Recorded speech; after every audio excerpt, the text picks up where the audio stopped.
আসসালামু আলাইকুম বন্ধুরা, নিশ্চয়ই আপনারা অবগত আছেন টানা 40 দিন যুদ্ধ পরবর্তী সময় 14 দিনের জন্য যুদ্ধবিরতিতে রাজি হয়েছিলেন যুক্তরাষ্ট্র এবং ইরান। এক্ষেত্রে দুই পক্ষই চেয়েছিলেন এই 14 দিনের মাঝে শান্তি আলোচনায় বসবে এবং শান্তি আলোচনার মাধ্যমে যুদ্ধের ইতি টানবে। আর এই যুদ্ধের ইতি টানতে ইতিমধ্যে প্রথম ধাপের বৈঠক সম্পন্ন করেছে যুক্তরাষ্ট্র এবং ইরান পাকিস্তানের মধ্যস্থতায় পাকিস্তানের রাজধানী ইসলামাবাদে। তবে সেই আলোচনা বা সেই শান্তি আলোচনা চূড়ান্তভাবে ব্যর্থ হয়েছে।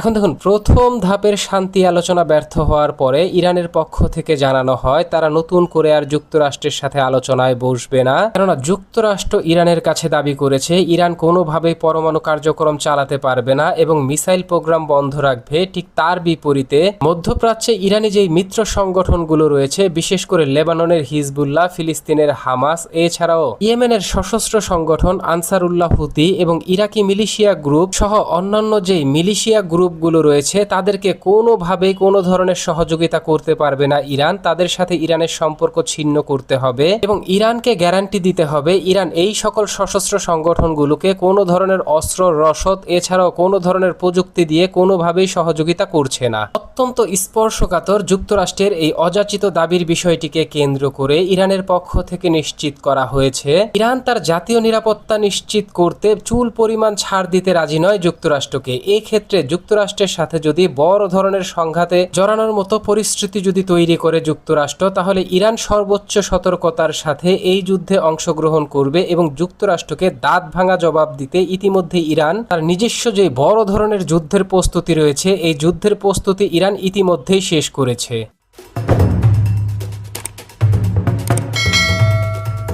অত্যন্ত ক্রিটিক্যাল এই মুহূর্তে ইরানের পররাষ্ট্রমন্ত্রী মিস্টার আব্বাস আগারচি এবং ইরানি সংসদের স্পিকার মিস্টার বাঘের গালিবাব তারা তাদের পৃথক বক্তব্যে নিশ্চিত করেছেন যুক্তরাষ্ট্র ইরানের কাছে যেই দাবিগুলো তুলেছে বা নিজেদের যেই চাওয়ার বিষয়গুলো তুলেছে যুদ্ধবিরতি কার্যকর করার বিষয়টিকে কেন্দ্র করে, তা হচ্ছে যুক্তরাষ্ট্র যুদ্ধের মাধ্যমে যা হাসিল করতে চেয়েছিল, এখন যুক্তরাষ্ট্র তার যুদ্ধ ছাড়াই শান্তি আলোচনার নামে তা হাসিল করতে চাইছে যুক্তরাষ্ট্রের ভাইস প্রেসিডেন্ট মিস্টার জেডি ভ্যান্সের মাধ্যমে।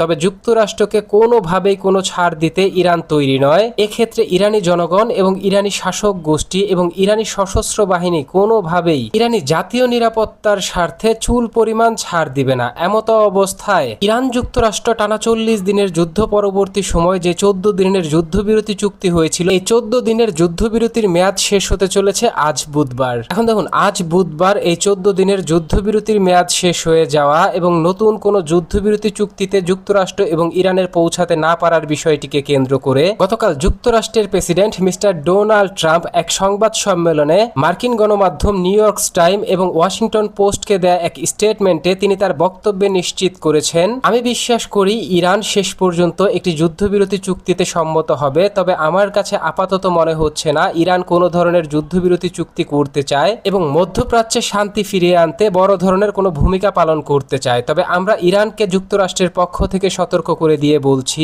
ইরান যদি যুক্তরাষ্ট্রের দাবি দেওয়া না মেনে যুদ্ধ চালিয়ে যাওয়ার আগ্রহ দেখায়, তাহলে যুক্তরাষ্ট্রের পক্ষ থেকে যুক্তরাষ্ট্র সশস্ত্র বাহিনী ইরানের অভ্যন্তরে স্মরণকালের সবচাইতে বড় হামলা পরিচালনা করার জন্য ইতিমধ্যেই চূড়ান্ত প্রস্তুতি সম্পন্ন করেছে। এক্ষেত্রে যুক্তরাষ্ট্রের প্রেসিডেন্ট মিস্টার ডোনাল্ড ট্রাম্প তিনি তার বক্তব্যে ইরানকে উদ্দেশ্য করে বলেন, এই মুহূর্তে ইরানের সামনে দুইটি পথই খোলা আছে, যার একটি হচ্ছে ইসলামাবাদে দ্বিতীয়বার বৈঠক করা এবং এই বৈঠকের মাধ্যমে ইরানকে যুক্তরাষ্ট্রের সাথে একটি শান্তি আলোচনায় পৌঁছাতে হবে, আর না হয় দ্বিতীয় পথটি হচ্ছে ইরানের অভ্যন্তরে যুক্তরাষ্ট্র বড় ধরনের হামলা পরিচালনা করবে। যদি এই বিষয়টি ইরান যদি আমলে না নেয়, তাহলে ইরানকে যুক্তরাষ্ট্রের এমন হামলার সম্মুখীন হতে হবে যা ইরানকে কয়েক দশক পিছিয়ে দিতে সক্ষম।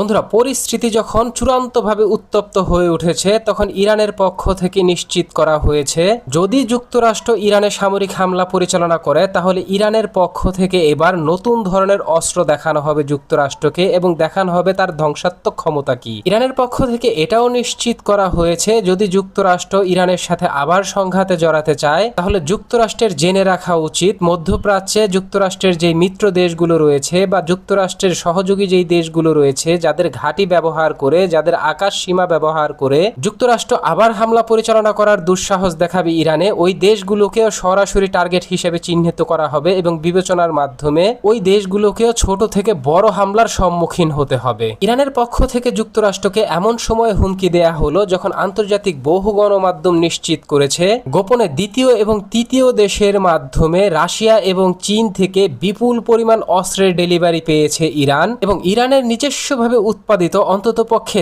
৩,০০০ মিসাইল রেডি টু ফায়ার মোডে রেখেছে, যেই মিসাইলগুলো সরাসরি মধ্যপ্রাচ্যে মোতায়েন থাকা যুক্তরাষ্ট্রের সশস্ত্র বাহিনীর যেই ঘাঁটিগুলো রয়েছে ওই ঘাঁটিগুলো, এছাড়াও ইরানের সবচাইতে এই অঞ্চলে বড় শত্রু ইসরায়েলের উপর হামলা পরিচালনা করার জন্য রেডি টু ফায়ার মোডে রয়েছে। এখন দেখুন, চীন রাশিয়া থেকে অস্ত্রের চালান পাওয়া বা অস্ত্রের ডেলিভারি পাওয়া এবং নিজস্বভাবে উৎপাদিত ৩,০০০ মিসাইল রেডি টু ফায়ার মোডে রাখার বিষয়টিকে কেন্দ্র করে জিসিসি ভুক্ত যেই আরব দেশগুলো রয়েছে এই আরব দেশগুলো নিজ দেশে হামলা হওয়ার শঙ্কায় খুব দ্রুততার সাথে গতকাল কাতারের নেতৃত্বে একটি ভার্চুয়াল বৈঠকের আয়োজন করে, যেখানে পররাষ্ট্রমন্ত্রী পর্যায়ের বৈঠক অনুষ্ঠিত হয়, যার নেতৃত্ব দেয় কাতার। এক্ষেত্রে কাতারি পররাষ্ট্রমন্ত্রী তিনি তার স্টেটমেন্টে বলেন, ৪০ দিনের যুদ্ধকালীন সময় ইরান মধ্যপ্রাচ্যের জিসিসি ভুক্ত যেই আরব দেশগুলো রয়েছে, বিশেষ করে সংযুক্ত আরব আমিরাত, কাতার, কুয়েত সহ সৌদি আরব, বাহরাইনে যেই হামলা পরিচালনা করেছে তা একটি ঘৃণিত ঘটনা। ইরান আবার সেই ঘটনার পুনরাবৃত্তি ঘটাতে চাচ্ছে,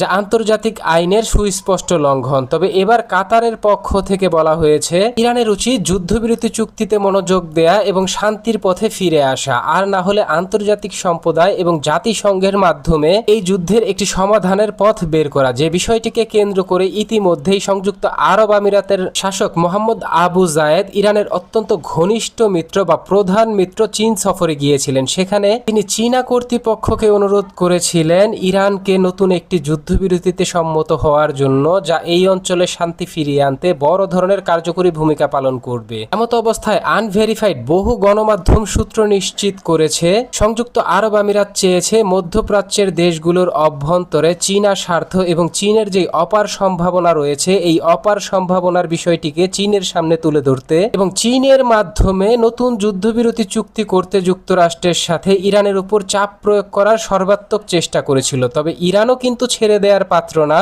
এবং বিপদে বন্ধুর হাত ছেড়ে দেওয়ার মতো কোনো মিত্র চীন না। এমত অবস্থায় ইরানের পক্ষ থেকে দাবি করা হয়েছে যদি যুক্তরাষ্ট্র শান্তি চুক্তি করতে চায় এবং যুদ্ধবিরতি চায় তাহলে অবশ্যই ইরানের কয়েকটি দাবি মানতে হবে। তার মধ্যে অন্যতম দাবি হচ্ছে পারস্পরিক স্বার্থ এবং সহায়তা ও সমঝোতার মাধ্যমে যুদ্ধবিরতি চুক্তি করতে হবে এবং সেই যুদ্ধবিরতির আলোচনার মধ্যে ইরানের উপর বল প্রয়োগ বা চাপিয়ে দেওয়ার মতো কার্যকর কোনো পরিস্থিতি তৈরি করা যাবে না, যা যুক্তরাষ্ট্র আগে করেছে। এবং ইরানের পক্ষ থেকে এটাও দাবি করা হয়েছে যুদ্ধবিরতি চুক্তির যেই মধ্যস্থতাকারী দেশ রয়েছে এই মধ্যস্থতাকারী দেশ হতে হবে অত্যন্ত শক্তিশালী কোনো দেশ। এক্ষেত্রে ইরান পাকিস্তান নয়, গ্রান্টার হিসেবে চীনকে চাইছে। তবে যুক্তরাষ্ট্র কোনোভাবেই চীনের মধ্যস্থতা বা চীনের নেতৃত্বে যুদ্ধবিরতি চায় না, কারণ পাকিস্তানকে বৃদ্ধাঙ্গুলি দেখিয়ে ইরানের উপর হামলা পরিচালনা করা সম্ভব, যেটা চীন যদি মধ্যস্থতাকারী দেশ হয় এবং ইরানের নিরাপত্তার গ্রান্টার হয় তাহলে যুক্তরাষ্ট্র কোনোভাবেই ইরানে হামলা পরিচালনা করতে পারবে না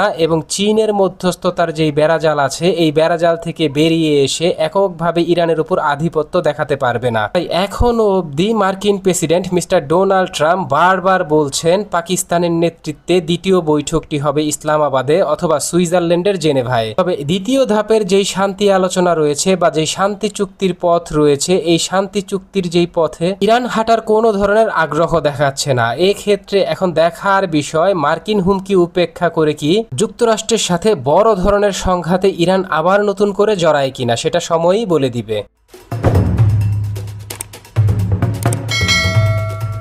তো বন্ধুরা, ইরান যদি যুদ্ধবিরতি চুক্তিতে সম্মত না হয় এবং শান্তি আলোচনায় অংশগ্রহণ না করে পাকিস্তানের নেতৃত্বে, তাহলে ইরানের উপর দ্বিতীয় ধাপের যুদ্ধ শুরু হওয়ার সাথে সাথেই বড় ধরনের হামলার ঘোষণা দেয়া যুক্তরাষ্ট্রের পক্ষ থেকে এবং দ্বিতীয় ধাপের যুদ্ধের জন্য ইরানেরও চূড়ান্ত প্রস্তুতি সম্পন্ন করার যে বিষয়টি রয়েছে এই বিষয়টিকে সরাসরি যুক্তরাষ্ট্রকে জানিয়ে দেওয়া এবং যুদ্ধবিরতি চুক্তি করতে চাইলে মধ্যস্থতাকারী দেশ হিসেবে এই শান্তি আলোচনায় গ্রান্টার হিসেবে বা ইরানের নিরাপত্তা নিরাপত্তার গ্রান্টার হিসেবে চীনকে দাবি করা ইরানের পক্ষ থেকে এবং যুক্তরাষ্ট্রের পক্ষ থেকে সেই দাবিকে চূড়ান্তভাবে প্রত্যাখ্যান করা এবং যুক্তরাষ্ট্রের মধ্যপ্রাচ্যের জিসিসিভুক্ত যেই মিত্র দেশগুলো রয়েছে আরব মিত্র, এই আরব মিত্রদের উপর হামলা হওয়ার প্রবল সম্ভাবনার বিষয়টিকে কেন্দ্র করে জরুরি ভিত্তিতে কাতারের নেতৃত্বে পররাষ্ট্রমন্ত্রী পর্যায়ের একটি ভার্চুয়াল বৈঠক ডাকা। এই বৈঠকের বিষয়টিকে কেন্দ্র করে আপনি কি ভাবছেন? আপনার গুরুত্বপূর্ণ মতামতটি জানিয়ে দিন কমেন্ট বক্সে। এবং আমাদের ভিডিওটি ভালো লাগলে আমাদের ভিডিওটিতে লাইক, কমেন্ট, শেয়ার এবং চ্যানেলটিকে সাবস্ক্রাইব করে সঙ্গে থাকুন। ধন্যবাদ।